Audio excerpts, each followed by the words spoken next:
Šī ir Anna. Viņai patīk savs dzīvoklis, tomēr ziemās tajā mēdz būt augsti. Augstums viņas mājoklī iekļūst caur sienām un logiem. Siltumenerģijas izmaksas palielinās, bet komforta arvien nav. Anna nav vienīgā. Tūkstošiem mājsaimniecību visā Latvijā piedzīvo līdzīgu problēmu. Rīgas energoefektivitātes informācijas centrs var palīdzēt ikvienai mājsaimniecībai, kura vēlas uzlabot savu dzīves kvalitāti un samazināt siltumenerģijas rēķinus.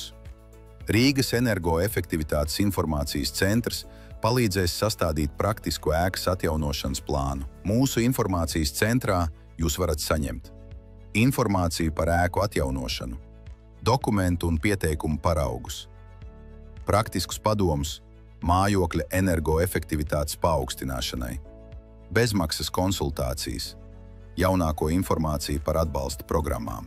Anna spēra savu pirmo soli. Arī tu to vari. Sāc savu ceļu uz sakoptu un ērtu mājokli. Renovē.lv